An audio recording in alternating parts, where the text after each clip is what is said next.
Hey everybody, how you doing? Chad Wesley Smith here for JTSStrength.com. I want to talk to you guys today about making the transition from powerlifting to strongman. I've always been fascinated with the strength athletes who could excel in a variety of disciplines, whether that's Kaz in powerlifting and strongman, a guy like John Cole in track and field, Olympic lifting, and powerlifting, or more modern guys, Mark Henry, Shane Heyman, and some of the top strongmen today, like Zydrunas Savickas and Nick Best, who were all-time great powerlifters, and now are Z's probably the greatest strongman of all time. A little bit about my background in the two sports. I started training for my first powerlifting meet in July 2010. First competed in October 2010, and did my last powerlifting meet, the last one I've done, not the last one I'm going to do, in December 2011. And then did my first strongman contest in March 2012. So started training for that maybe 4 or 5 days ahead of time. And most recently won the North American Strongman National Championship in November. So it was about 18 months or so in powerlifting. 7, 8 months now, I guess going on 9 months in strongman, and just wanted to kind of share my ideas on how to make a successful transition between the two for you, and hopefully you can get something out of that. The biggest difference between the two sports is certainly that in powerlifting, it's the same 3 lifts every time, virtually identical conditions, small changes, gear, different equipment you may be on, but pretty much the same thing every time. Where in strongman, also in powerlifting, only training for maximal strength is the only quality that matters. In strongman, a much greater variety of events. Probably 15, 20 different things you could be doing. Each show is going to have 6 to 8 of those, and those are testing strength endurance. Agility is involved. You're moving, so there's just a whole different host of elements, and that's what makes strongman training so interesting to me and so difficult, because the programming of it is just a lot harder to program for 4, 5, 6 different qualities, and different events that go along with it. So in strongman, everyone's going to come to strongman from whatever their background is, falling somewhere along a spectrum of abilities.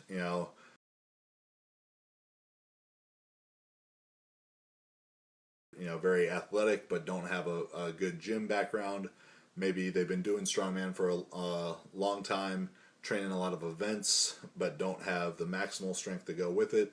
Everyone's going to fall somewhere along that spectrum, and that's going to affect how you have to organize your training. And I think the biggest things to manage in there are maximal strength development and special strength development. So maximal strength is going to have the biggest influence on your immediate ability to succeed in strongman, in my opinion.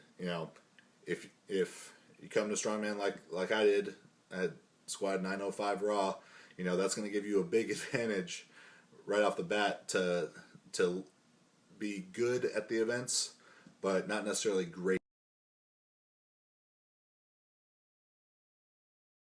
And 1,000-pound yoke, whatever it is, and walk it for 50 feet, 25 meters.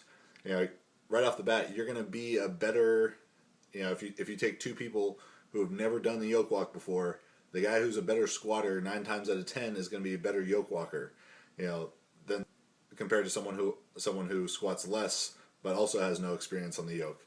So, but with that being said, even though I can squat as much or more than maybe any strongman competitor, I am not yet the best on the yoke walk, and the reason for that is special strength.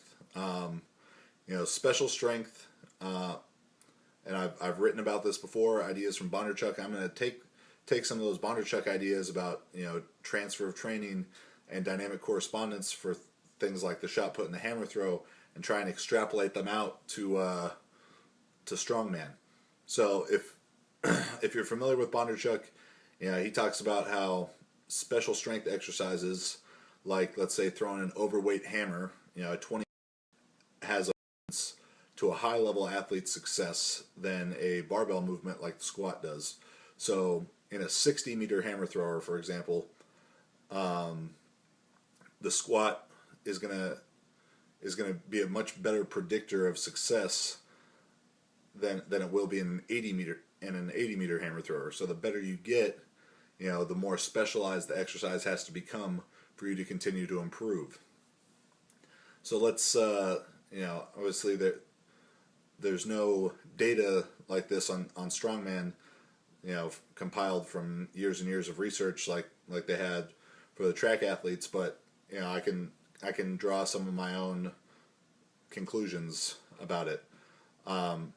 Let's call an 800-pound yoke for 50 feet in 15 seconds. That's the equivalent of the 60-meter hammer thrower. So a guy who can squat more, it's much more likely that someone with a big squat is going to be able to achieve that level of success in the yoke walk. But as you get up to a real elite level of the yoke, let's say an 1,100-pound yoke for 50 feet in 10 seconds, something like that's comparable to what someone like Mike Jenkins can do. That's the 80-meter hammer throw equivalent for the yoke walk. Mike Jenkins is a great squatter, and you have to be a great squatter to do that. But squatting is not the only quality that's going to make you a great yoke walker at that level. The most elite level. So to do that, how is that developed? That's developed through special strength, and special strength in the yoke, is and in any exercise is developed through doing that exercise at varying intensities, or exercise that very closely mimic it. So, you got to train the yoke heavy, overweight from what you would do in the contest, for a short distance. So maybe, like I have to do a 10-25 yoke for 60 feet as a part of a yoke medley at my next contest, the LA Fit Expo in January. So maybe I could do overweight yoke, like a 1050 or a 1075 yoke for a shorter distance, like 30 feet. So that's one quality that you need to have to develop special strength. Speed is another. Doing underweight yokes, the way that I train speed on the yoke or the farmers is I do lower weights, and I train by the time. I figure 10 seconds for 60 feet with the 1025 yoke is a really elite time. So 10 seconds is what I want to be the master of. So the way that I go about training that is I once I train my heavy set of yoke, I drop back down to, let's say maybe I did 900 for 60 feet, 900 for 60 feet for my top set. And I'm going to drop it back down to about 550 pounds, take off my belt, take off my reband belt, use as little supportive equipment as possible, and train speed with that lightweight yoke. So what I'll do with that is 550 pounds, and I'll go as far as I can in 10 seconds. Just have your training partner time you. I train by myself right now because my training partner is injured. So I just have an interval timer set up on my phone. I put my headphones in, and it beeps at me, go and stop when the 10 seconds is up. So I'll do that. Let's say we start at 550. I go as far as I can in 10 seconds, assuming that was at least 60 feet, which is just the distance that I'm using because that's the distance in this contest. Assuming I went at least 60 feet, I'll add weight and go again. So now we'll go 600 pounds for 10 seconds as far as I can, 650, 700, and keep doing that until I fail to go 60 feet with the given weight. And I think that's a great way to develop speed in the yoke. Other training considerations there that, other exercise that could help you develop special strength in the yoke would be doing a yoke walk and dragging a sled simultaneously. That's not something I've used yet. I've seen it be used. I've thought about how it would work best. Make sure, and I've talked to other top guys about if they've used it or how they know other people have used it. And kind of one thing that we got from everyone on that is you want to make sure the sled's not too heavy, because that's going to cause you to lean forward a lot, and that's just not a position that you could realistically hit without the sled there. You'd just be falling forward. Chain yoke is another thing that Mike Jenkins has talked to me about. He thinks is a really good deal. And the chain yoke is just a bar with hanging chains on it, so it's going to be much lighter than the real yoke, but much more unstable. So that core stability is critical to being a good yoke walker. So if you put a 500-pound chain yoke and do it with no belt, and you can be pretty fast with that, and it's not just tossing you all over the place, that's going to be a good movement for you. And there's endless variations, to different exercises that you could do to develop special strength, and that's going to be critical for you to be able to take the maximal strength that you have and transition it into being effective in events. Another kind of interesting special strength thing that I've heard anecdotally about is about Errol Haugen. And if you're not familiar with Errol Haugen, YouTube him. He's probably maybe the best stone loader of all time. And Ode Haugen, who I train with sometimes, no relation to Errol Haugen, but he does know him well from running in the same strongman circles there in Norway. Told me that Errol Haugen would do the majority of his stone training with a 90-kilo stone, 198 pounds. And this is a guy who's like one motioning 400-plus pound stones to 50-inch platforms, and he's training with a 200-pound stone. Because he was all speed, just speed and technique on the stone, and he would develop, the general strength necessary for it, with things like deadlifts and rows and all that, and then develop the special strength necessary through training with the light stone and just working speed. Something that I'm looking into doing with my training is getting a large stone built that is relatively lightweight, like a 23-inch diameter stone that only weighs maybe 275 or something, and the construction aspects of it are kind of questionable right now, but what I think doing something like that would do is train the special strength in your arms that you need to squeeze the stone, because a bigger stone is more difficult to squeeze than a small stone, but then you still be able to train the speed qualities of the small stone once you have it lapped, or if you're doing it in one motion. So it's important to find a good balance between training for maximal strength and training for special strength.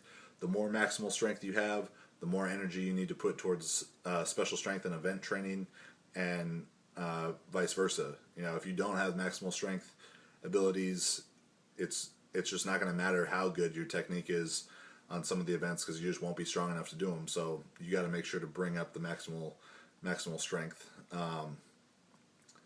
As I mentioned before, strongman has so many different strength qualities, and just physically when compared to powerlifting, and everyone is going to come into it with different proportions of those abilities. But no matter what, you need to stay in touch with all of those strength qualities really all the time throughout your training.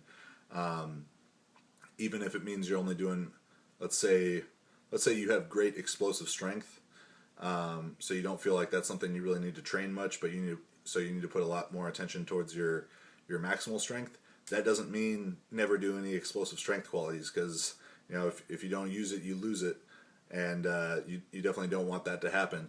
I think it's a good idea to work towards your strengths. If you're super explosive, get even more explosive. Like make that just such an overwhelming strength. But all the time you want to stay in touch with whatever qualities it is, that you are the best in. So let's say you're getting ready for a really heavy show, and maybe explosive strength or speed is not as big a portion of, doesn't need to be as big a portion of your training, don't cut it out completely. Make sure, even if it's just 2 or 3 sets of jumps before you get into your squats and deadlifts, that's going to be important just to stay in touch with those qualities. Because if you go through a 12-week training cycle and you don't use it at all, that's going to be a quality that's diminished. So yeah, as you set up your training week, you want to stay in touch with everything. Organizing a training week for strongman, I think, is really tough compared to powerlifting, because getting access to implements is just a difficult thing for people, and that's gonna be a big influence on how you can organize your training. So what I would do with that is, most people, they only have access to implements maybe on the weekend, like one day on the weekend. So if Saturday is going to be your event day, and when I say events, I mean moving events, yoke, farmers, and then like carrying, loading stuff like stones. If you don't have access to a log or a giant dumbbell, maybe you need to work that in as well. So if you do have access to the log or the giant dumbbell or axle, I suggest doing those during the week and just treating that like a gym day. So the way I would set up that kind of training plan would be, I would squat and deadlift the first day of the week, let's say Monday. Max deadlift strength is like the key thing for, one of the real paramount things for success, especially at the high level of strongman. Brandon Lilly made a video about this the other week, and that came from a conversation he had that day about how 900-pound deadlift for elite level strongman, that's like your entry into the party. Virtually nobody is going to be successful at the world's strongest man level if they cannot deadlift 900 pounds, or very close to it. And that's something I'm working on myself, and I know it's going to happen this year. So max deadlift strength needs to always be trained, because even the guys who are the top deadlifters at the world's strongest man level, those numbers are going up still too. Like, that's just a constant arms race. Overhead strength, that equivalent of the 900-pound deadlift, you got to be 400-pound overhead pretty much any day of the week if you're going to be competitive at the world-class level. And obviously those numbers are going to change for whatever level you're at. But for me, max deadlift strength, max overhead strength need to be trained all the time, no matter what. My next contest doesn't have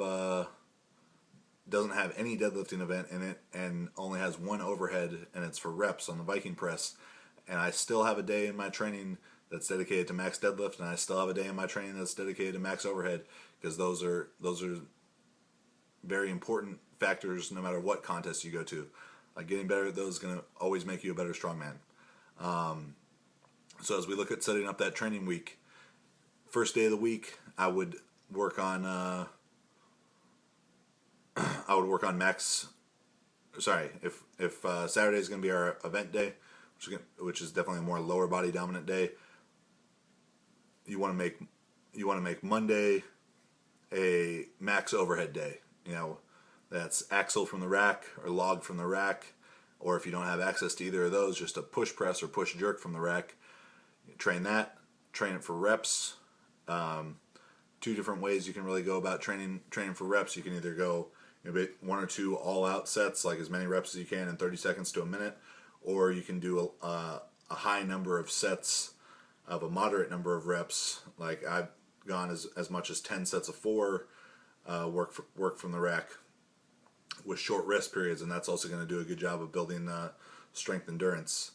And then you do your upper body accessory work, and maybe Wednesday you're going to pull the heavy deadlifts, and squatting, even though it's not too often an event in contests, still is going to play a huge role in your success.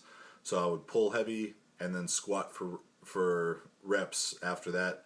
I think squatting for reps is a real key in strongman success, just because strength endurance in the lower body is so important to so many events, and no simpler way to develop that than to get the bar on your back and just squat for high reps.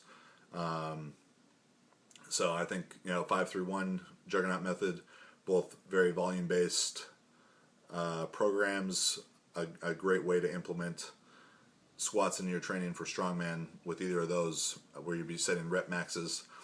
And maybe Friday is going to be another upper body day. Monday you train for max. Now we can train either for speed or for reps, depending on what your weakness is. You want to take care of that, or you could train at a different upper body event. Like I think giant dumbbell press would be a good thing to train on Friday if you train axle or log on Monday, and then get some bench pressing done. Close grip bench I think is even better, but you want to stay. All the guys who are great overhead pressers, I guarantee they're good benchers as well. You want to stay in touch with the bench, and it's going to really let you overload the triceps. Doing different close grip work off of boards, reverse band, and then Saturday is going to be your event day, and training the events is tricky. There's a lot of different ways you can go about doing it. The way that I would go about doing it, especially if you only have access to events one day of the week, is to pick maybe 3 events.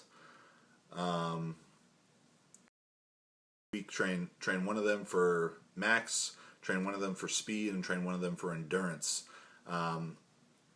You'll be able to learn more about that idea in my good friend Josh Thigpen, 3-time World's Strongest Man competitors, upcoming ebook, The Cube Method for Strongman. That's something idea that I implement in my own event training. So if you're only going to get to train events that one day, maybe you're going to train yoke, farmers, and stones. The first week you're going to train at real heavy yoke, overweight from your competition for under distance. So that's your heavy yoke training. Then you're going to train speed on farmers, which you could do in the way that I described earlier, underweight, maximum distance in a given time. Keep adding weight until you can't make that certain distance in your time allotted. And then your third event you'll train for endurance. So say you're training stones for endurance. Use a medium weight stone, max reps in a minute, maybe multiple sets of max reps in 30 to 45 seconds.